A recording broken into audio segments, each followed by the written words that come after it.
Hello, everyone. This is Michaela, and you're listening to the End All the Things podcast. As a life coach and facilitator, I work with individuals and groups to empower their best selves to shine to the betterment of all involved.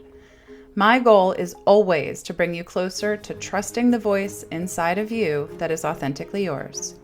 My job here is no different. In my journey through life, I continue to meet people who use their authenticity, their gifts, to grow, change, and serve through professional and personal endeavors. These people and their stories become my gift to you, for I cannot keep a good thing to myself, and I believe that they may inspire a part of your story to evolve.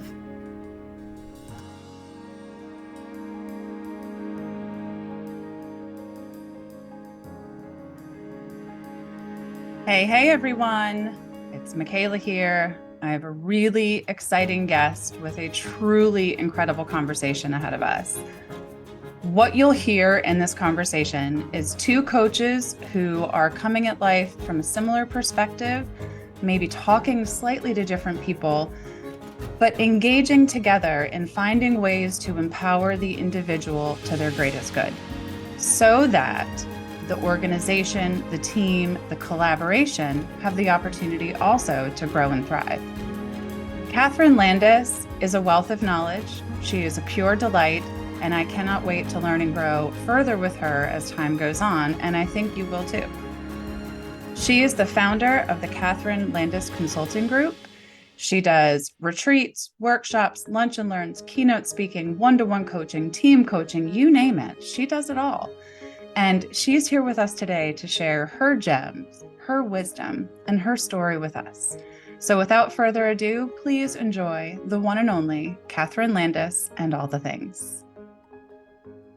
All right, Kathryn, thank you so much for joining us today. It is always my pleasure to have other coaches on this podcast. As I explained, this is like my philanthropic giveaway. I want to give people great information, great insights, and great stories that they can take something from and bring it into their life and find joy on the other side. So tell us, how do you use your coaching practice to help empower and enable other people? Well, thank you very much for having me. I'm so thrilled to be here. I think first and foremost, I founded my coaching business on the heels of having a really negative experience with a direct leader. I worked for someone who did not support the organization's parental leave policy, and it made my life miserable personally, and it changed my career trajectory. And after that experience, the whole saying, making lemons into lemonade, I'm on a mission to help leaders get to the next level of greatness. And my firm's real focus is helping leaders empower and inspire their team. So we do a lot of work with leaders and the way that they interact and engage their team to become even more effective. And that's where I get my joy. I love that. And friends, as you're listening, I hope you hear the alignment here, right? Like this is what I want everyone in the world to do, is to say, I found a problem and I can solve it with myself, with collaboration for other people. So we often start our businesses to solve our own problems. And you did, because your parental leave policy was not being implemented correctly, right? Take us to that point where, you buy into a company, you buy into their belief systems and policies, and then you feel they turn on you. Tell us about how that, was the catalyst for this experience, this firm you've created. Yeah, well, I think a lot of people experience this in the course of their career where you really feel trapped. You don't know where to go. And it's not right, proverbial right or correct, but you don't know how to manage it. But ultimately, I think it led me to where I needed to do and where I needed to be. And perhaps I would have found myself doing something very similar as a coach, 10 years down the line. But because I was confronted by this, unfortunate event, it really had me reevaluate, well, is this what I want to be doing? Is this where I can really make the biggest impact, and take a step back and think more about what I wanted to do in terms of supporting others in the way that, many of us spend our time, which is at work. Yes. It's an absurd number when we do the math, right? About how much time on a 40-hour work week we might devote to a career. And we build an identity around that and a belief system, right? Like you said, you felt trapped. And the idea is, if I'm not this, if I leave, if I change, what will I be? What will happen? There's a lot of fear surrounding that situation, right? There's this knowing that I'm not being treated adequately, right? This isn't right, but I'm also here and I feel trapped. How did you manage that fear, right? Because if it just stays in your head in that vacuum, it can manifest. How did you get out of your head and break beyond the fear to find your purpose? Well, I had actually the opportunity to work with a coach myself.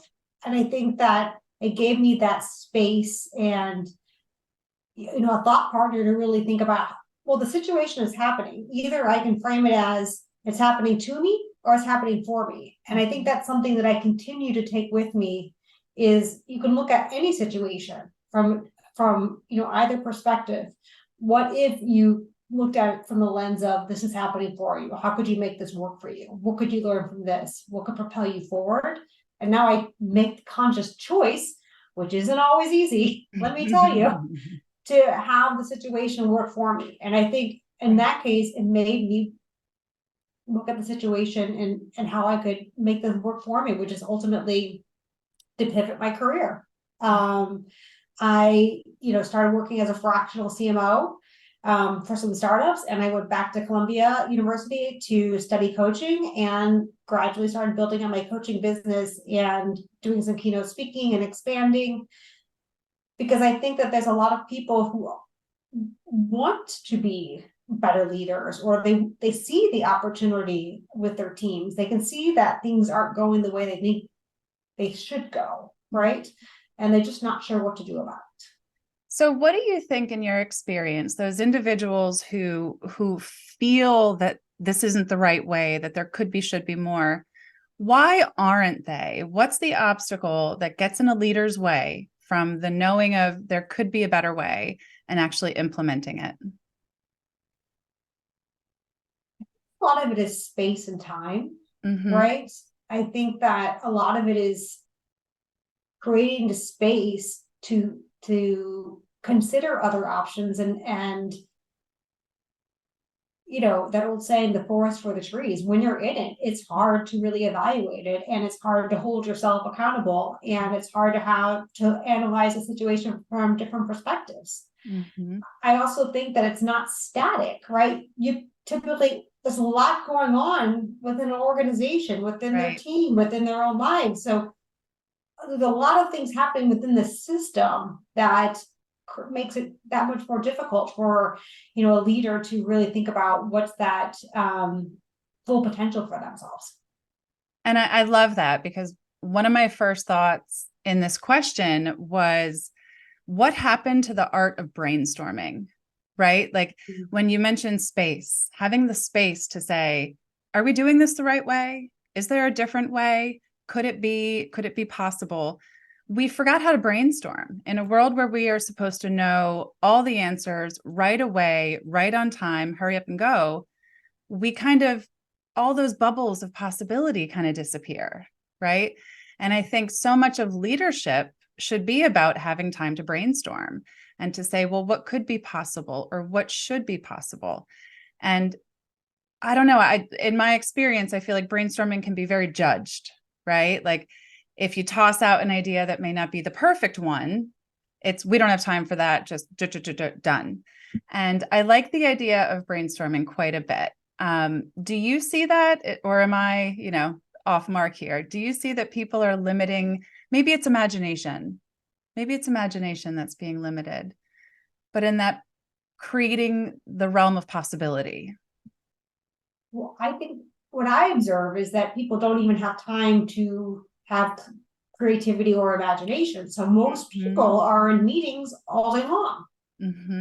And so I am working with one client now that he is trying his very best to spend 4 hours on Fridays thinking and planning and strategizing. Mm-hmm. He most likely gets about an hour or two. That's the entire week where he's not updating. This is a chief technology officer when he's not updating someone or being informed about something.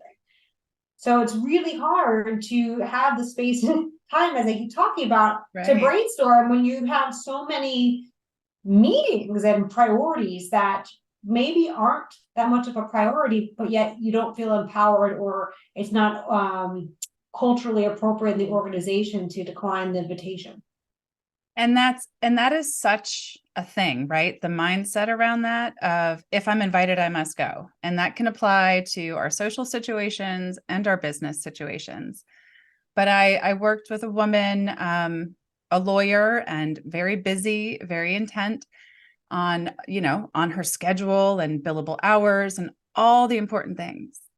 And what she found when we sat down and looked at her schedule, we found out what her priorities are, we figured out what her goals are, and then we aligned that with what she was spending her time on. And it is profound, the amount of useless time we spend in meetings. So what we worked on was, okay, so how do you get ahead of that? Can you ask them for more clarity on what the meeting is about, right? Do you need to be there? Is there something you can prepare and provide in advance? Is there a recap you can get? Because we have to break out of the if I am asked to do it, then I must do it, right? Because when we say yes to everything, suddenly all of the no's become our really important priorities, right? Mm-hmm. And we find ourselves living without purpose. So how do you help your clients, whether it's an individual or a team, find purpose? Well, I think what gets missed a lot is a compelling purpose for a team. There's a bunch of research out of Harvard University that talks about the 6 conditions of effective team. And one of them is a compelling purpose. So typically an organization will have their purpose or mission, and an individual has their job description and their goals. But what is the team's purpose? What's that compelling purpose? What is those 3 to 5 priorities that you're looking to achieve the next 90 to 180 days, and what's the impact to the organization and to the customer? If there's not that rallying cry and this is what we're here to do uniquely, and the impact on the organization, the work seems somewhat meaningless. Then you just have a bunch of people that report to one particular individual. They're not working interdependently. There is no brainstorming, right? Because you're working in silos. And that is very much to the detriment of both valuable stakeholders, the company and the individual, right? If we're spread too thin, we lose our efficacy across the board. And I think that in our search for more, in our search to be and do more, we very much get lost in that. So if you could go back and help your manager who was not able, we'll be positive here, who was not able to effectively implement the parenting leave policy, how would you help coach that person to see a different way of handling their team?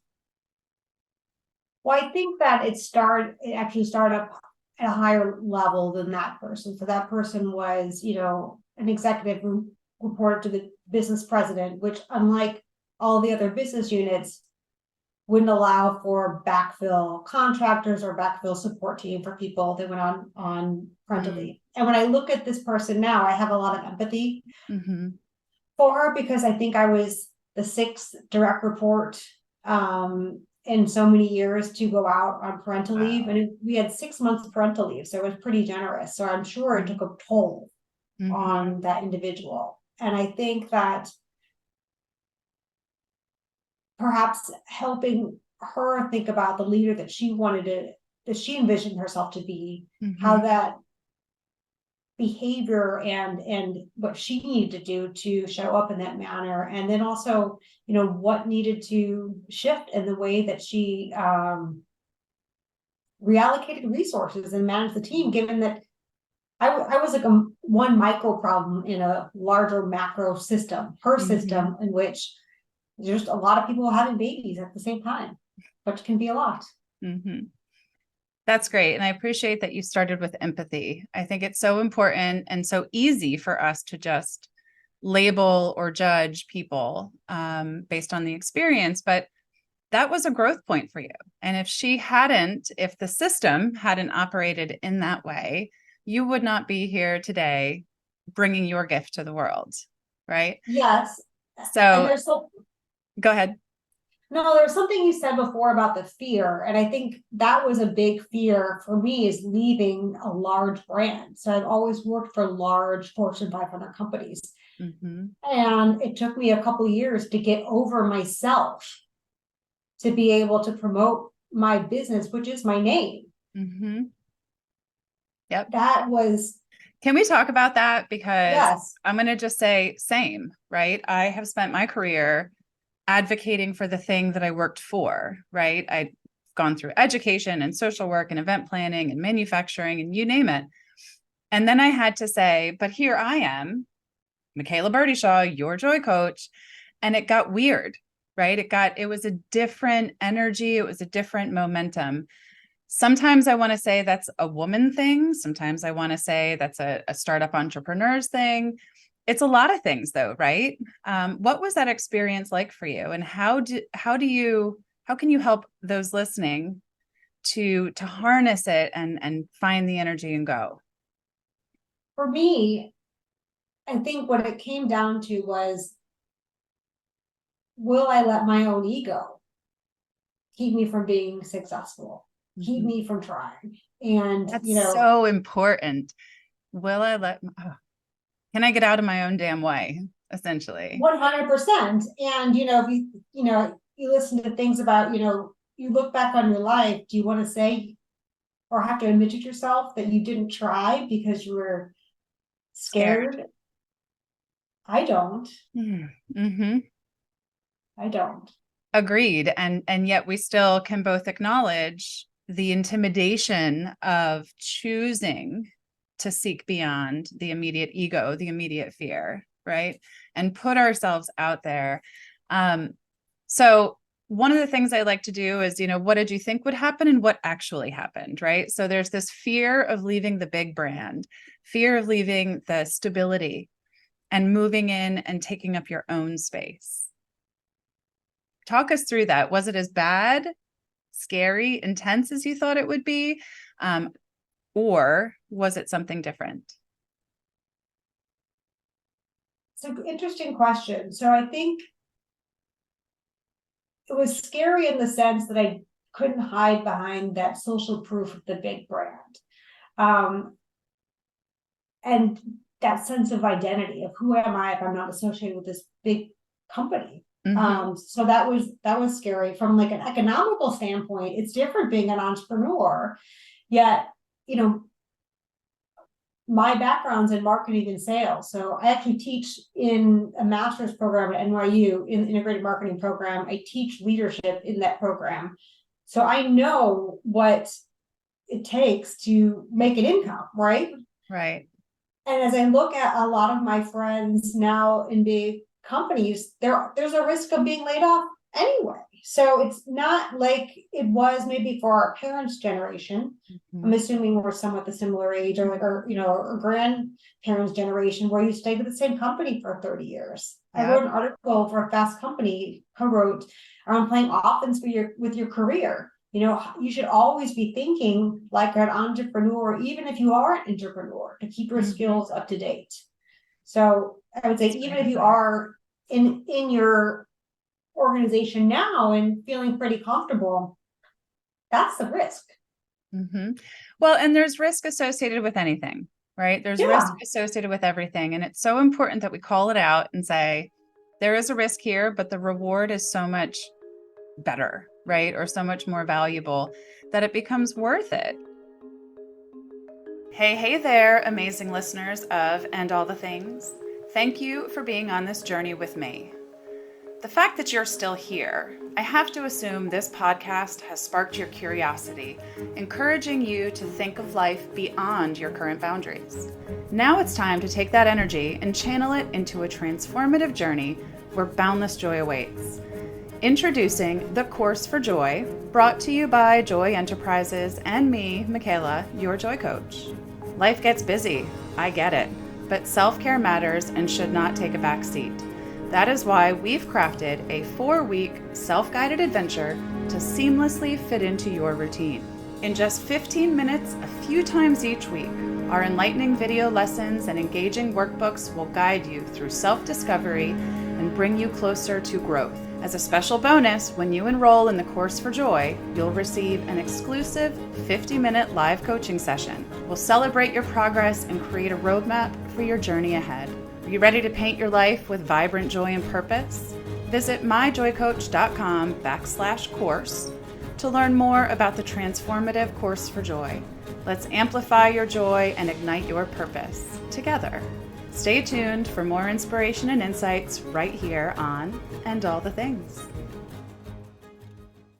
So as you move into and using this gift you have, right? One of the things that really attracted me to you is I keep seeing words that sound like play and fun in your messaging. And whether it's a blog post or a post on LinkedIn or your speaker sheet, play and fun seem to be an important part of the work that you do. But I'm going to make some assumptions here. A lot of times we assume that that's not exactly the language we use when we're talking to executive leaders and corporate leaders. How do you bring the two together?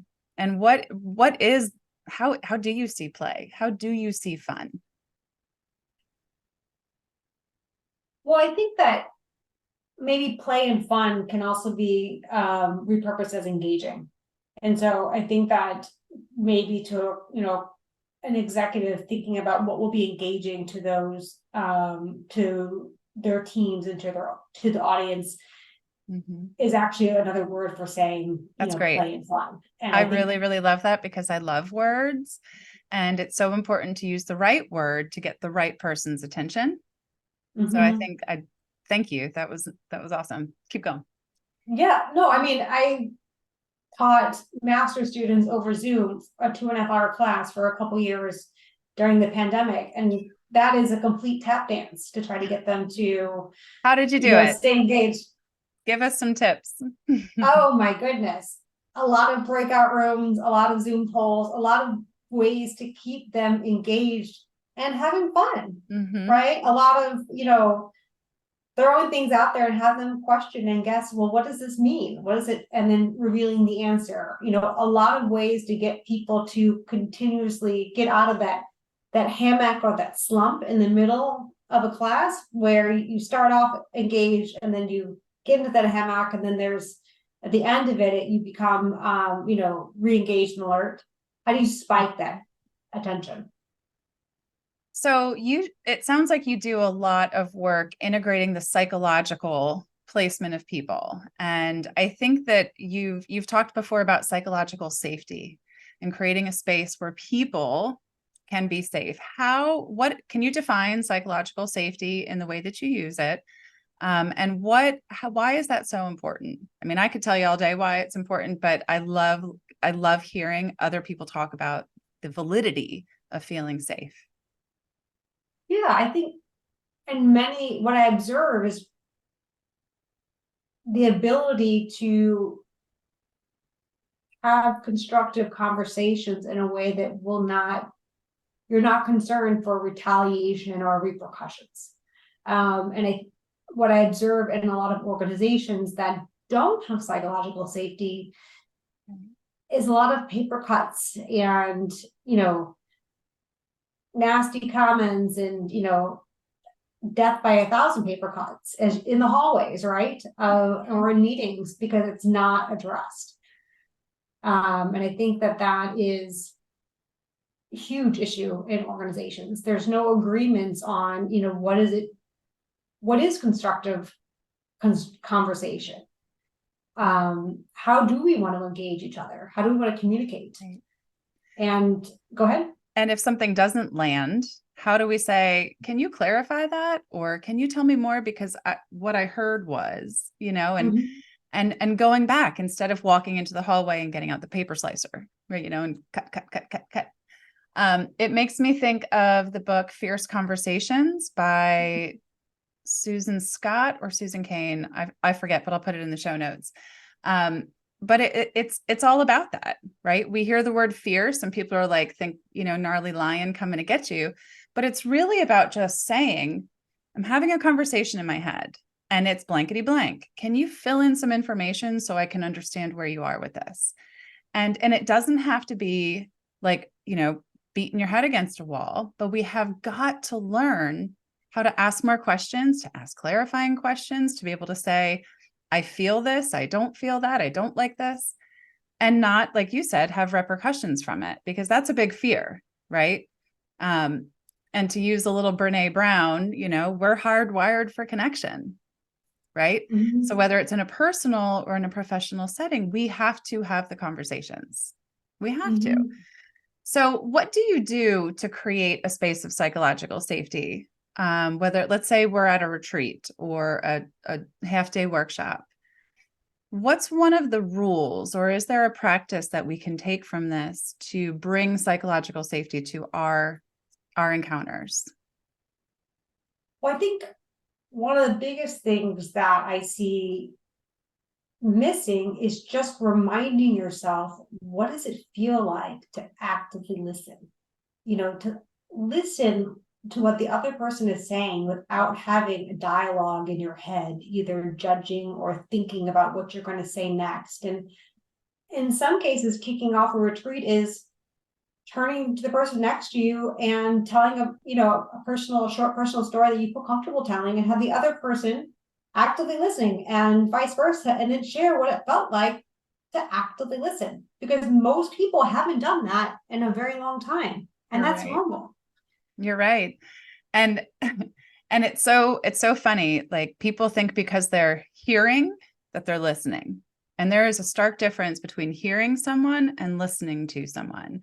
And, my mom used to say, you have 2 ears, so you can listen twice as much as you talk. And that's kind of what you're saying here, right? Like, think of the opportunities to go back to the brainstorm idea, instead of just passing it over, say, that's interesting. Can you tell me more? And it doesn't take 4 hours, right? These are conversations that can be had in minutes. So with that said, do you find that you use your coaching skills with your children in your personal life? Well, my son is 5, so okay. It's more directive. Mm-hmm. I try to give him a choice. You can either do option A or option B, and then he feels like he has control. Mm-hmm. So I wouldn't say that that's coaching per se. It's more leading, good parenting, good leading, and leading the witness for sure. But I will have my friends will say sometimes, with coaching, I know I'm doing a really good job when someone says, that's a great question. Mm-hmm. That really made me think, and I will hear my friends say that to me. That's a really good question. And so it's almost because I can't help myself. I'm inherently curious. I love it. I think that is if we had a Venn diagram for coaches, I think the word curious would be in the heart of it. Right? Mm-hmm. Just a genuine curiosity for where the person is and where they want to go. So I asked the question about parenting, because leadership is a lot like parenting, right? And all of these human beings we're encountering are really just children, right? In big bodies with all of our experiences and all of our lives. And I find, for me, like, I use my kids as examples when I'm coaching adults, senior leaders, you name it, because we can understand it and appreciate it. And I love that you use that A/B model with your son, because that is engaging, right? He's not being told, he's not being directed in that way. He thinks he has a choice, which is very much the same thing we have to do with leaders, right? A lot of times we don't have a lot of options because it is such a top-down structure, but we can pull our employees in, our team in, and say, okay, here are our options. And the options might be, we can do it with a smile on my face, or we can do it with a frown on our face, but we have to do it. So let's figure out the way to go. So I just personally find a lot of the relationship between parenting and leadership. And, I just think it's fun, especially to tie in that playful idea. Yeah. But to take a step further, I think that what am observing more is less even the leaders telling folks to do something, is more about what people are telling, that internal monologue, that inner monologue they're telling themselves. And to take the parental perspective, ask yourself, would you ever allow someone to talk the way that you're talking to your son or daughter? Mm-hmm. I had a leader who used his son's name, and would think about situations and would say, what would I advise his son to do? His son's That's name a was Forrest. great perspective. And How does that shift? Can you what would he have said? And then maybe what would he have changed it to if he was talking to his son? one in his case, and I think in many cases, is that empathy, the Mm-hmm. the hopefulness, the judgment, the negativity, all of that you would never want that for your child. Right. You want to position them I love for it. success, to reach their highest potential. Why would you not want that for yourself? So something to think about. And it's so true, right? Because it's very easy to, let's say you're driving the car, to get angry and honk and flip the fingers at a stranger, right? When they cut you off. But if you realize that that stranger went to your church, you probably wouldn't do it, right? And it's, if we can look at people not as just passerbys, as parts in our story, but as participants in our story, as people's children, as people's friend and sibling, then you're right. We can give them more empathy. And, to pull it real global, I think we all need a dose of that. Our media needs a dose of that. Our politicians, everyone needs a dose of that. And I think, again, that's what coaches do. We say, okay, well, if someone said that to you, how would it feel? Oh, I would, right? And we get all buffered up against it. So it's putting a mirror in front of them and saying, what if these words came back to you? How would they taste? Right. And I think that parenting is a great parallel to that. So I appreciate the extension. So if we're going to go back to the beginning of this new phase of your life, moving into coaching, it came at the peril of the parental leave procedure or policy. What would you say? Because that, while that does apply to men, right? And a lot of these conversations apply to both men and women, let's hone in on women in the workplace. What advice do you have for whether it's about a parental leave policy or equity or opportunities? What advice do you have for women today who are trying to make their way in the world, personally, professionally, to help them move along? Mm-hmm.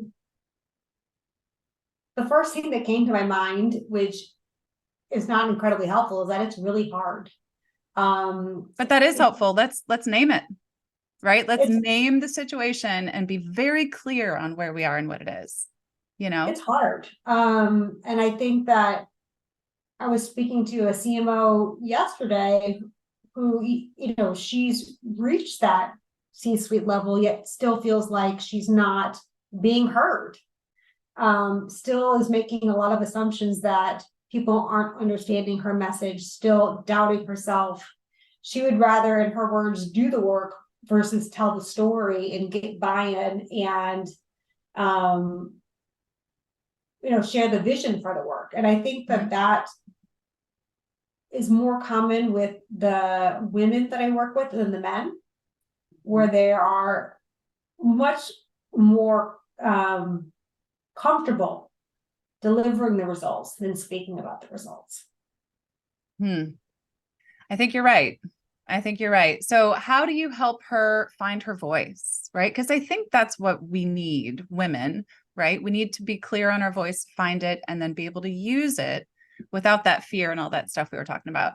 How might you help her bring that voice to the forefront?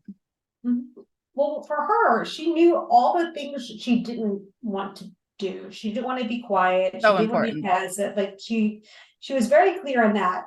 And she was very clear on how she wanted other people to perceive her. Mm-hmm. But what she wasn't clear on was what she needed to do to be perceived that way. And so one of her, I don't know if you call it homework assignments, is for her to actually observe what are other people that she is observing in her organization, doing to make themselves heard. What's authentic to her? What are some of the small steps that she could take that she could feel stretched? She has a big operating committee meeting next Tuesday, and she has a goal that, if we were, joking around, if she has a dissenting opinion, then she will raise it. And instead of letting that moment go by, because she doesn't want people to perceive her as the naysayer or being frustrated, she's going to embrace this organizational culture. She's about a year and a half in, and speak up and feel uncomfortable doing it. Mm-hmm. But isn't that the truth, right? Like, we have to choose our hard. This work and the work that I've done, the journey I've taken, has not been easy. But I've chosen my hard because what I was doing before was very hard, very hard. But staying in that position became even harder, right? So it's busting through, and I will be thinking of her on Tuesday, but it's busting through your point of, I'm going to now stand up and represent my name and my brand. Well, that is your identity, right? So too are the opinions that we have. And I very much appreciate any space where women are saying, let me just try and see what I can do in this space. So Tuesday, we are sending her good vibes. Yeah. We are going to do, and every day. Yeah. And what I also would say is, if you don't do it for yourself, what about your team? So what's the opportunity cost of your team? So some people, like I said, they'll do it for their kids, but not do it for themselves. What about your team? What about your colleagues if you don't speak up? If you know that inherently the decision that's being made is at the detriment of the organization, what about the company, which hired you for a reason? That's right.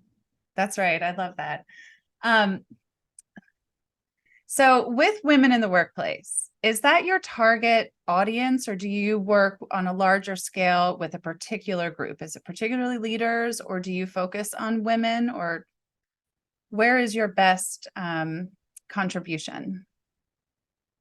So I work best with people who want to empower and inspire their team, make a lasting positive impact, and become their best versions of themselves in work and life. So you can be any type of demographic, etc., to fall into that. But you have to want to change. You have to want to move towards a goal. And I have to want to coach you. Do I feel like you're going to be in it? Because I am 100% in it for you. Yeah. And I feel the same in a lot of ways. I'm looking for the people, the groups who are a little frustrated, right? Like frustrated to the point of, we can do better, and we're willing to be creative and curious and implement to bring that thing to life. Now, I look at a lot of times, it's one thing, and again, we're going to assume that we're in the same age range. It's one thing to look at some 40-year-old womenish, right? And say, okay, great, you figured it out. One of my goals is I want to infiltrate the minds of the 15-year-old and the 20-year-old who haven't yet committed to the idea that culture presents as success, right? So if you could go back to either a 15 or a 20-year-old version of yourself, and I don't believe in regrets, that's not where we're going here, but if you could give advice to young Kathryn, not that would change the placement of where you are, but perhaps the experience, how might you guide her? I think I grew up in Missouri, and I think that the mentality that was expected of young girls was to be nice, to be nice. And I think that I made a lot of decisions to be nice. And it took me years to really figure out what I wanted versus what everyone else wanted or what was expected of me. And I think that can resonate with a lot of people listening today.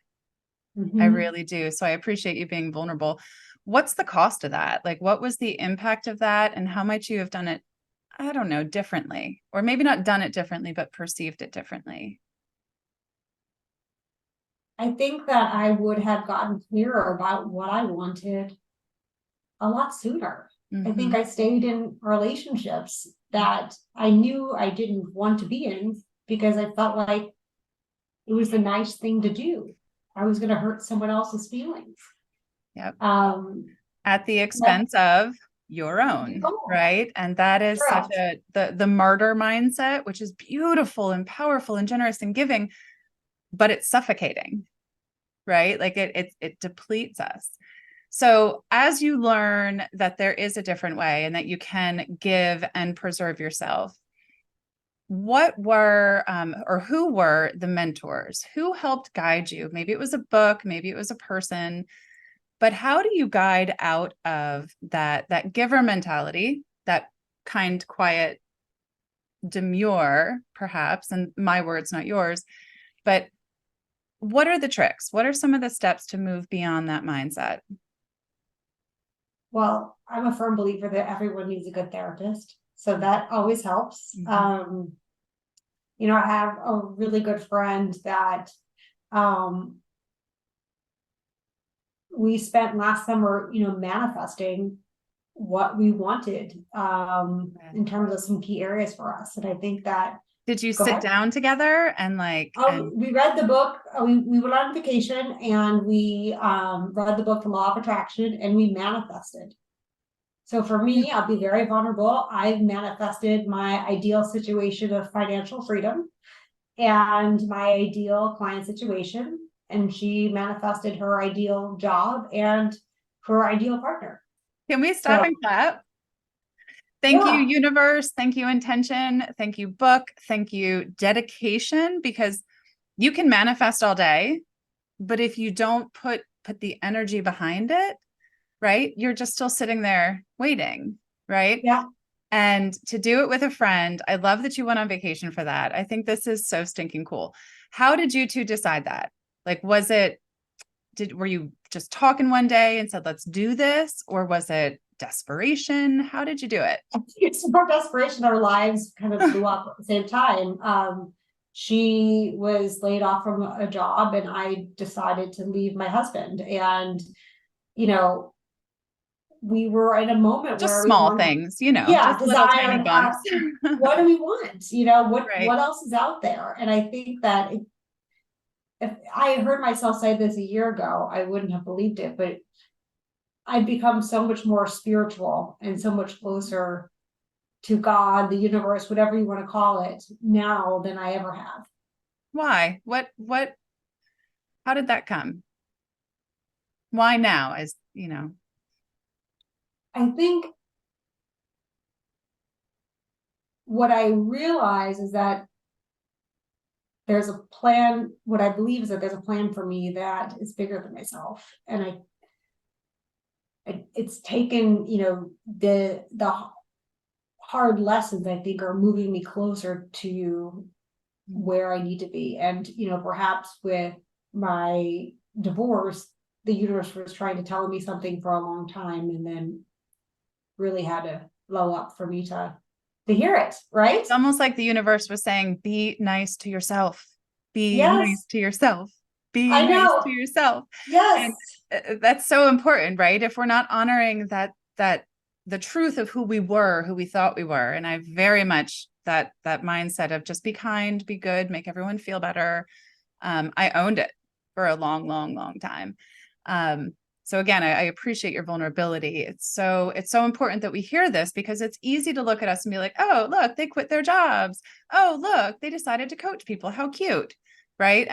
But no, this is the result of a lifetime of work and effort and dedication and frustration and trying and challenging and manifesting, because inside you is this gift that you are now spreading throughout the world in keynotes and presentations on podcasts.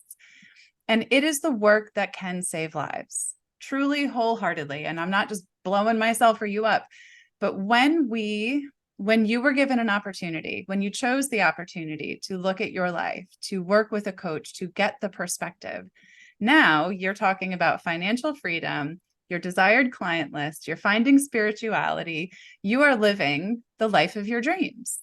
And it's not over yet, right? So it's just now you can just build on that purpose.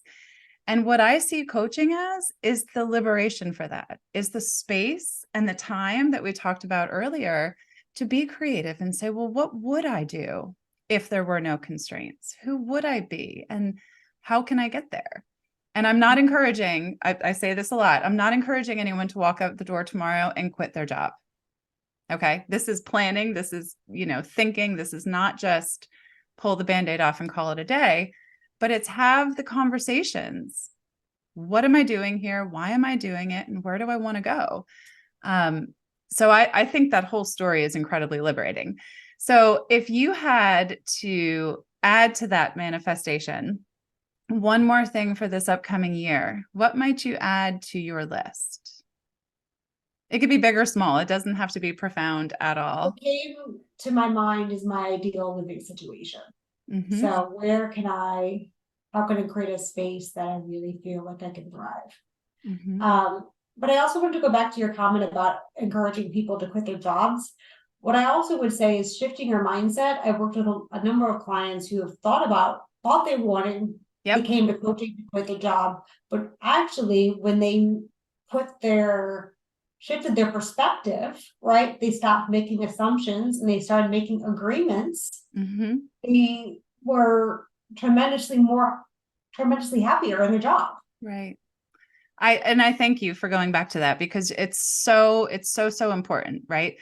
I've had people come to me, I want to leave my husband, I want to quit my job, whatever the dynamic. Okay, great.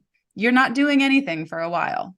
Period. End of story. We're going to collect data. We're going to get information. We're going to shift perspectives because you're already doing it, right? And I can say from my own experience, been there, done that. It was very easy when times were hard to be like, you know what? I just think it's the marriage. I think we're done. This isn't good. We're not satisfied. But it wasn't the marriage. It was the lifestyle and the choices and the agreements that were made within. And I'm so grateful that I had coaches to be like, okay, well, hang on. Let's think this through. Because so easily we could just point the blame at our job or the biggest thing in our life. But if we're not looking at how we're engaging with it, right? Like my son had to do a summer reading project. I hate this. Well, you can hate it, but you still have to do it, right? So let's shift your perspective and find a way to make it not suck so bad. Mm-hmm. That's it, right? Like those are sometimes the baseline choices. So yes, thank you for going back to that. I firmly believe that the power of the pause is our ticket to freedom, right? Okay, hold on. Is this true? Do I believe this? Is this my thing? Processing through and asking ourselves the questions so that we can be happy. So with that said, not really a lightning round, but just a couple of quick questions for you. Fill in the blank. Life is better when you are. What it immediately came to mind was grounded. And what it means for me is spending time working out, journaling, meeting up with friends. It's, for me, that's self-care. Absolutely. Which, as a working mom, I am quick to throw on the wayside. But it makes me such a better mother, friend, coach, etc. if I take care of myself, even though it sounds so cliche that I'm rolling my eyes as I'm saying it. Well, we got to break that. We got to break that cliche. And if you think our conversation so far, if you go back to the guy that's in meeting after meeting after meeting and follow up and can't seem to find the time to be creative about the things that were assigned during the meeting, that's not self-care. That's not getting, your return on investment's not going to be very high. So I agree with you. It's a little eye-rolly. I get it, but there are still, nope, I am not going to jump into my day until I've had my lemon water and my morning meditation. I don't care how late I am. I have to do that because that's the thing that gives me rite of passage for the rest of my day. Right. Mm-hmm. And our culture tells us, number one, our $450 billion self-care industry says self-care is so important, but it can't actually take time away from the other things we've decided are important, you know? Mm-hmm. And I think what we're both saying is, no, that's the thing. That's the thing that gives us the energy, the creativity, the endurance, the perspective to move through our life, creating, balance, empowerment, and joy. Yes. So great answer. Okay. What is one purchase you've made in the last year that has been just extraordinary, big or small? I bought a book called The Tools by Phil Schultz. And if you haven't read it, I would recommend it. It I'll put talks it in. about 5 different tools you can use to shift your mindset and perspective. And I appreciate it so much that I want him to carry it in my purse, or I have it next to my bedside. I wrote an article about it a couple weeks ago. And it relates a lot to what you're saying. Particularly I see clients getting in the maze, and even myself getting in that maze. We don't have that self-care. Mm-hmm. We don't have that positive, have that perspective that you would like for yourself. You get into the yes but scenario. Yes, but I can't. Yes, but I can't do this. And I think that is the maze it's really hard for us to break out of. That's great. That's a great purchase. And friends, I can't imagine it cost all that much. So go get your extraordinary purchase. Okay, next question. I'm going to test the fire alarm. Okay. I just got a notification they're going to test the fire alarm. Awesome, because that's what happens, so be it. Podcast, yes. If it goes off, when it goes off, we'll adjust. Yes. What was I going to say? Oh, I was going to ask about your most gifted book. Like, what book is most important to you? But I think we just got that. So unless there's another one. That one's good. I also really like The Big Leap by Gay Hendricks. Mm-hmm. And Choose Possibility. I have them right next to me. I'm showing you by, I'm going to say her name improperly, Sindikar Singh Cassidy. So just a few recommendations for your readers. That's awesome. When you have a guilty pleasure and you want to zone out on some mindless television, what do you watch?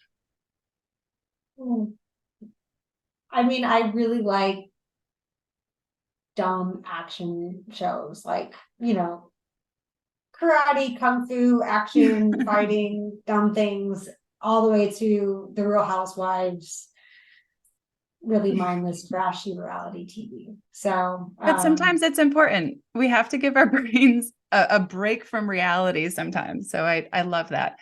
The only reality TV I watch is Dancing with the Stars, and I'm just obsessed with it. So that's my little breakaway from reality. I love it. Yes. Well, my sister is into Real Housewives, so it gives us a topic of conversation. That's nice for that connection and grounding that you mentioned earlier. Yes. Okay. So what are you curious about? What am I curious about? I'm curious about everything. And I think that is something that is a strength and a weakness. Mm-hmm. When I've taken, the strengths finders, my biggest strength is learner. And so I am always trying to learn new things, which can also feel exhausting because it feels like just another never enough. Yeah. Correct. Right now, I'm really interested in learning about, scaling my business and learning more about different ways that I can coach more effectively teams and leaders. I love it. My strengths finder highest one was woo. Oh, so mine was learner. Yep. So I also took the Hogan assessment. I don't know if you've taken that one. I haven't taken that one yet. I'm 100 out of 100 on altruism, which is tough because I also overcommit myself to things. Mm-hmm. So. Yeah, but I think that's probably something that you're learning to manage, right? Like as you look at scaling your business, it's tough. We got to make those decisions of, do I want to do this, or is this really going to propel me? And where do I put my energy? And sometimes the most important thing is watching Real Housewives, right? Yes, exactly. Sometimes. So what is your tip then to overcome that overwhelm, right? Whether it's in constantly learning or constantly scaling, what is your one little, secret tip to help you manage overwhelm? Well, sometimes I feel like you just have to know when you're tapped out. So I think I try to do a good job of knowing I have nothing left to give today. I'm closing up shop and I'm going to go watch Housewives, or I'm going to go walk around the block, and that's okay. Yeah. Right. I Yeah. think also being clear to your point about your priorities. And, I talk about in my class about the Pareto principle of the 80-20 rule, getting very clear of what are the 20% of things that you do that are driving 80% of your results. Yep. And what can you go without doing? Yep. Very manufacturing terms, and I like that. My background. So for our executive leaders in the audience today, what advice do you have for someone who's been listening to the conversation, and whether they're trapped in a hierarchy that tells them what they have to do, or they just, are trying to learn more? What advice, maybe a couple of tips for executive leaders so that they can grow beyond the mindset that perhaps restricted your manager from supporting your parental leave? Well, I would ask them maybe do a little bit of brainstorm and think about what are the best leaders they ever worked for. What were the worst leaders they've ever worked for? Yeah. How did they feel? How did they show up on working for those leaders? And what did they do or not do? And then start trying to create your own vision for the leader that you want to be. I love Right? that. I actually, and this is where, friends, I love having coaches on this podcast, because we are speaking the same language and doing the same things in different spaces with different people. But I did a workshop, a back to school workshop for our district, the elementary level and then the middle high school level. So I was asked to do this workshop, mindfulness kind of meditation to kick the teachers and the staff into the school system or the school year. So I chose to do a philosophy of education. As a former teacher, I was all about my philosophy of education, and it is still my mission, which is to empower the individual to their greatest self and send them out into the world to go be fabulous. That's it. So I'm like, all right, I'll take these leaders, these teachers, these administrators on a journey. And we did the same exact thing. Tell us about the teacher that you remember in your childhood that inspired you. One thing a student has said to you that has kept you going, right? And just pulling these pieces. And what we had after a big gallery walk, they were all walking around the room, was a list of clearly defined what makes a great teacher, what's the lasting impression, what things to avoid, what resources do you have. And they loved it. They loved it, right? So it's whether your teaching organization, your professional organization, the message is still the same, right? Get your information, figure out what works and what doesn't work, identify your resources, build a team, right? And accountability, whether it's a coach, if it's a one-to-one thing, or a group, and then go do it, right? Because you've identified that it's important. And I think the other thing that I've definitely taken from watching you and embracing your content is we can't prioritize everything. We have to really get down to what we value and what's important, so that the decisions we make are all based toward that end. I just wanted to add to that. You mentioned team. I've also done this exercise with teams and asked the leader to ask their team, invite them to think about the worst team they've been on. How did they show up? How did they feel? What were they able to accomplish? And then think about the best team, and then help them brainstorm. To your point about brainstorming, well, what are the things we could do on this team to make it a little bit closer to that best team that you've been on? That's right. And we get so lost in the weeds. You used that comment earlier, and it always makes me think of waiting tables. I'm in the weeds. But we get lost in the weeds when we don't pause, when we don't stop and say, but what am I doing and why? Is it bringing effectiveness? Is it bringing happiness? Or am I just outputting energy? Right.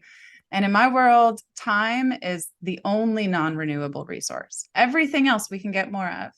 Right. But we cannot continue squandering our time without knowing why and what we're doing. So to kind of close us up, if you could, I'm a total podcast dork, obviously. And I love Tim Ferriss. And he asks the question at the end, if you could have a billboard, assuming your brand, your sales strategy is already marketed. If you could have a billboard broadcast to thousands and millions of people delivering one message, what would it be? what immediately came to mind is, what do you want to accomplish today? I like that. Because I think it's creating a more intention in everything that you do. And accomplish doesn't necessarily mean the task. It could also be how you feel. Right. So as people are driving to work and they're hustling and they're stressing and they're taking the calls and dealing with all the things, what is the most important thing for you to accomplish today? Right. Because I know for me, I want to lay down at night and say, I accomplished something. I did a good thing. I impacted, or I was productive. But too often we don't pause and ask that question. So I think that's a great idea. It could even be as simple as being present for your son. Yeah. Yeah. You're right. And staying aware, right? And just knowing that what we are doing is our choice and that we can influence the next choice. So next choices, what's up next for you? What can people look forward to from Kathryn Landis Consulting? Well, I would encourage them to follow me on LinkedIn, subscribe to my newsletter. I'm always putting out ideas and thoughts that are coming straight from my clients and what they care about. So I would hope that they do that. I'm also working on a TED Talk, so I'm hoping that will come out in the next year. And I'm just looking forward to meeting more people and making more connections, as you said. I love it. Hashtag life goals. TED Talk is definitely appealing to me. Oh, I'm obsessed with it. Like I could just listen all day to the brilliance of our people, like the crazy and wild things. Are you willing to share the topic? Do you have a topic? Yes, it's around team effectiveness, around why our teams are not getting anything done. So I don't have a snazzy phrase for it yet. The marketer in me cringes when I hear that. But that is what I'm working towards. I do have a TED Talk recommendation for all those out there that are in too many meetings. Do it. One of my favorite, it's very short. It's called the mindless success syndrome. And it's the idea that you get a calendar invite and you always press accept. And that you wouldn't allow your coworkers to steal your chair at work. Why do you allow them to steal your time? So That's great. it was recorded pre-pandemic, so there's no Zoom. It's conference calls on a Polycom, but the concepts still are the same. And I used to actually share it with my team so that people got more comfortable clicking tentative, asking for an agenda, what's my role in this meeting, etc. Yeah. I've become really, really good at maybe. Maybe.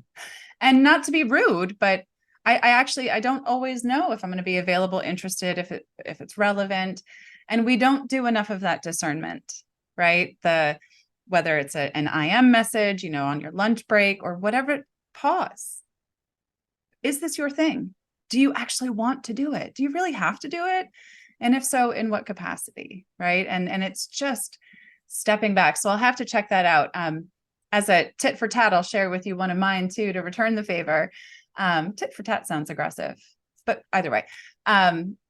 Isaac Lidsky has one, something about shifting your perspective, but it is like 10 and a half minutes of just awesomeness. And he talks about the backward swimming fish, right? And how we get an idea, oh, I wonder how fish swim backwards. It's a cute story.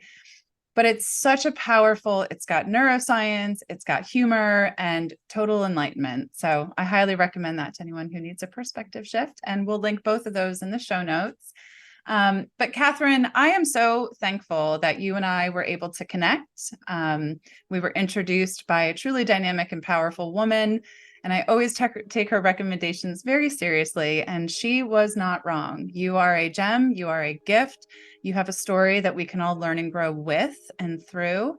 And I really hope that we can continue to find ways to align in the future. And anytime you want to come back on here and share that beautiful brain of yours and that beautiful heart of yours, I welcome you. So thank you. Thank you very much. And I wish you all the best. And to our listeners, wherever you are and whatever you're doing, make it a great day. Thank you. Thank you.